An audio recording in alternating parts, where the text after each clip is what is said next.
Saya mau appreciate seorang anak muda ini. Shalom Kak, welcome to Heroes. Dia hanya menyapa setiap jemaat Shalom yang Kak, datang. welcome to Heroes. Dia Selamat menyapa beribadah. dengan antusias Sendiri, yang Kak? begitu luar biasa. Oh iya, selamat beribadah. Gigi, shalom. Dan dia mengenal Welcome to setiap Heroes. orang Selamat yang datang beribadah. masuk ke gereja. Selamat beribadah. Bahkan Shalom, mungkin jumlahnya Kak. ratusan orang. Welcome to Heroes. Selamat beribadah. Oh, hati-hati Kak, hati-hati. Sendiri Kak. Dia membawa Oh sukacita iya, selamat dimanapun beribadah. Silahkan naik. orang disapa Pastor sama dia. Oke, Tias, terima kasih. Shalom. Selamat beribadah. Sepertinya simple, sepertinya nggak penting-penting amat. Tapi saudara tahu viewernya berapa? 70.000 sosial media. Saya kaget, kok cuma gini aja itu bisa viral. Kenapa? Karena ternyata ini relate bagi banyakan orang. Selama ini kita hanya fokus kepada diri kita dan diri kita dan diri kita sendiri. Hanya fokus kepada kemampuan kita.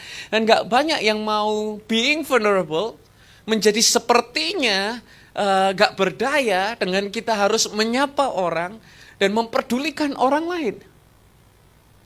Dengan hanya dia melakukan hal yang sepertinya sederhana ini, tapi saya yakin ada beberapa dari anak-anak muda yang mungkin stres, nilai jelek atau apapun yang sedang terjadi dalam kehidupannya, dengan sebuah senyuman, dengan sebuah sapaan, itu bisa merubah sebuah dampak yang begitu luar biasa dalam kehidupan mereka. Yang saya mau sampaikan yaitu Tuhan tidak akan pernah menciptakan, sekali lagi, Tuhan tidak akan pernah menciptakan sesuatu tanpa sebuah gift. Tidak ada satupun dari kita yang gak diciptakan sama Tuhan hari ini tanpa gift yang sudah Tuhan berikan dalam setiap kehidupan saudara dan saya. Apa itu? Saya gak tahu. Mungkin saudara punya talenta yang jauh berbeda dengan saya. Saudara punya kapasitas yang jauh berbeda dengan saya, tapi bukan berarti saya lebih baik daripada saudara. Hanya berarti kita punya tugas dan panggilan yang berbeda-beda di dalam satu tubuh Kristus, di mana Kristus yaitu adalah kepala. Mungkin saudara dipanggil menjadi anggota tubuh yang lain, tapi bukan berarti saya berhak untuk mengecilkan saudara, atau sebaliknya saudara berhak untuk menyepelekan teman-teman yang lain.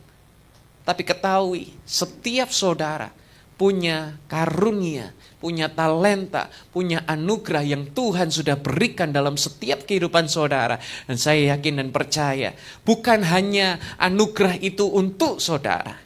Tapi perumpamaan di Bible berkata, ada yang dikasih 5, itu menjadi 10. Ada yang dikasih 2, itu menjadi 4. Saya percaya multiplikasi, pelipat gandaan Tuhan mau nyatakan terjadi dalam setiap kehidupan saudara. Dengan tujuan Tuhan, keajaiban Tuhan dinyatakan. Percaya kita boleh tepuk tangan yang paling meriah bagi Yesus Kristus Tuhan kita. You are made for a purpose. Engkau dipanggil untuk sebuah tujuan. Ini kedua sekarang, yaitu dipanggil untuk melayani. Kalau tadi ada purpose, di sini ada passion, ada semangat. Ayat 10 dikatakan pekerjaan baik yang telah dipersiapkan sebelumnya. Ada beberapa dari saudara mungkin saya kenal sudah bertahun-tahun pelayanan, atau mungkin bahkan dari gereja lain belasan tahun pelayanan.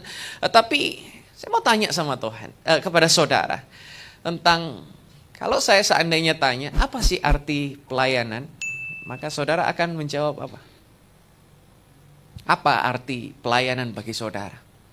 Oh, pelayanan itu, ini banyak di Surabaya, nggak ada di Jakarta. Buat cari PK, Pastor. Besar-besaran persembahan kasih. Kalau PK-nya lebih besar, yang PK-nya kasih kecil ditinggal. Langsung cari yang PK yang lebih besar. Sampai Tuhan taruh dalam hati saya, kayaknya mulai sekarang dan ke depan, Gary, kamu harus buat gimana caranya. Pelayanan itu tidak mencari keuntungan uang, tapi pelayanan itu karena Tuhan sudah memberkati mereka.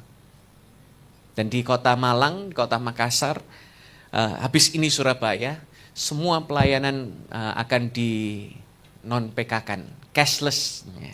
Sekarang kan zamannya cashless. Persembahan tadi saya sudah pakai cashless. Yang pelayanan juga biar semua juga cashless gitu kan. Kenapa? Karena bagi saya pelayanan itu bukan tentang mendapatkan keuntungan, tetapi berterima kasih sama Tuhan atas semua kebaikan yang Tuhan sudah nyatakan dalam hidup saya. Bahkan waktu saya ditanya nomor rekening, Pastor nomor rekeningnya mana kok ada banyak ini? Saya jawab, dia bertanya, ada yang mana nomor rekeningnya? Ada banyak, karena kami belum pernah transfer ke rekeningnya Pastor. Tak jawab, ya biar jangan pernah transfer, nggak usah transfer. Kenapa? Karena saya melayani saudara, melayani siapapun, itu karena saya sudah ditolong sama Tuhan begitu luar biasa.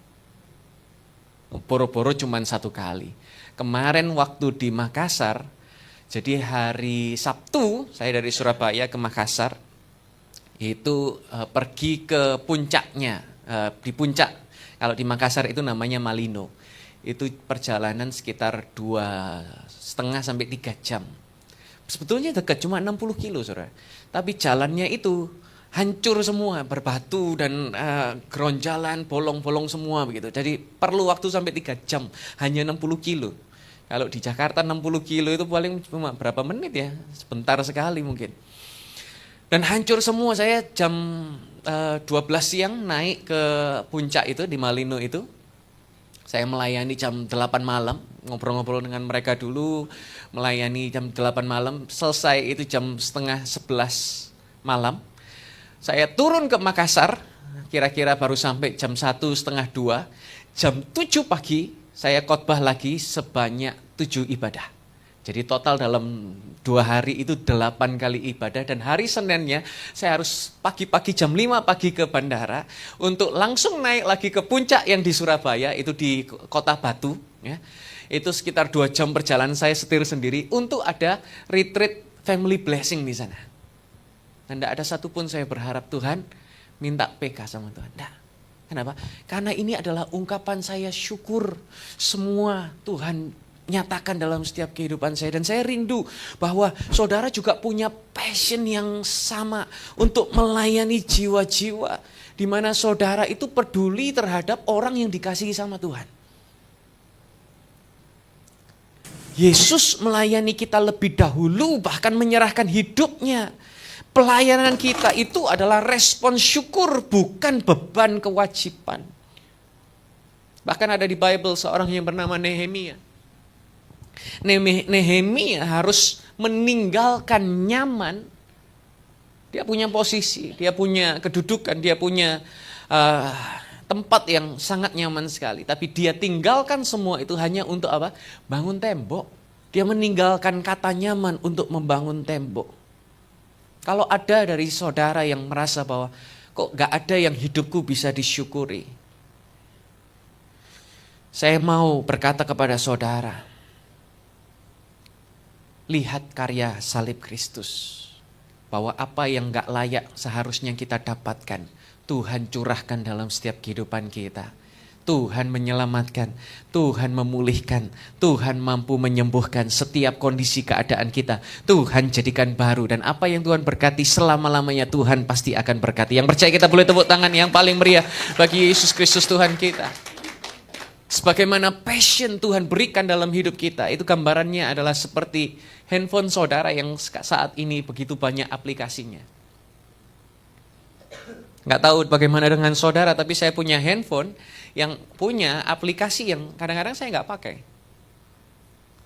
Saya tahu HP saya bisa bikin video pakai AI, ya kan? Sekarang banyak ability dari handphone kita itu bisa aneh-aneh gitu kan. Bisa bikin video joget-joget tanpa ada gambarnya, cuma diketik aja semua langsung berubah begitu kan. Saya tahu handphone saya bisa punya keahlian yang aneh-aneh. Bisa nonton film, bisa dengarkan musik, bisa macam-macam. Tapi seringkali yang saya pakai cuman WhatsApp, Notes, sama YouTube. Yang lainnya saya nggak pakai. Padahal handphone saya ini punya kemampuan yang begitu luar biasa dahsyat. Handphone saya tidak akan bisa berfungsi kalau saya tidak pernah mau menekan tombol update. Berapa banyak dari kita perlu diupdate sama Tuhan. Karena pelayanan itu tidak pernah dimulai dengan kata sempurna.